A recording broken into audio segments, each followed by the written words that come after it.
Hi, welcome if you're using YouTube to learn English. I'm Mina and I'm an English language teacher and I coach people to speak English confidently. Have people told you that mixed conditionals are difficult? Actually, they're not so difficult, and by the end of this video you will learn how to use them and when you need them in your everyday life. Okay, so the mixed conditional. The good news is you don't have to learn anything new. You just need to see how to combine something you already learned in the last two videos. The second conditional and the third conditional. Do you remember the third conditional talks about the past and how things could have been different in the past? Hypothetical, musing, thinking about the past.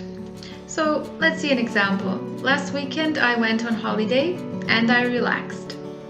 I could express this with a third conditional. I could say, if I hadn't gone on holiday, I wouldn't have relaxed. So there is an example of the third conditional: past condition, past result. I relaxed on my holiday. Now let's look at a second conditional example. So that one talks about the present and how the present could be different. So I'm relaxed now. If I wasn't relaxed, I wouldn't be productive. So we have a present condition and a present result. Because I'm relaxed, I am productive. If I wasn't relaxed, I wouldn't be productive. But let's see how we can combine those two and make a mixed conditional. So I am relaxed now because of something that I did in the past. We have a past action and a present result.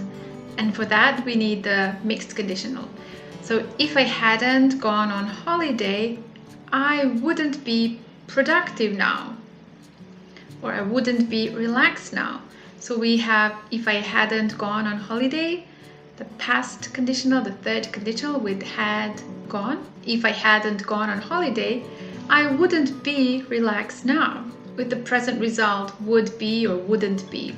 If I hadn't gone on holiday, then I wouldn't be productive now. I wouldn't be relaxed now. There's an example of a mixed conditional with a past action and a present result. And it can go the other way around too. So there could be something that is true right now, and because of that, I didn't do something in the past.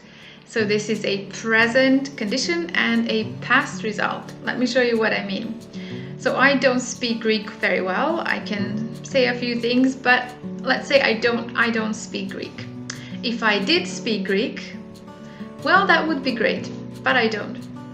Now imagine I wanted to get a job at a Greek company, and for that you need to speak Greek. So I didn't get the job because I don't speak Greek. Because I don't speak Greek, I didn't get that job, and that was in the past. And the mixed conditional here would be, if I spoke Greek, I would have got the job at the Greek company. If I spoke Greek, I would have got that job. So there's another example of a mixed conditional with the condition in the present and the result in the past. Okay, so now you know how to use the mixed conditionals and when you need to use them, and I have 4 ideas for you how you can practice this. 1, you can go to my website englishwithmina.com/mixed-conditionals and do the activity there, and also answer a question in the comment. You can also answer the question on my YouTube channel, so that's the second option. And here is the question. If you're a girl, your question is, how would your life be different now if you had been born a boy?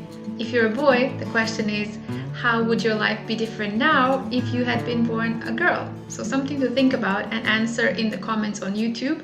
The third option is to go onto my Instagram page and answer the questions there and learn something new every day. And option number 4 is you can book an online lesson with me and we can practice all of this together. Whatever you choose, it's important that you practice, because that is the best way to make progress. Okay? See you in the next video. Bye.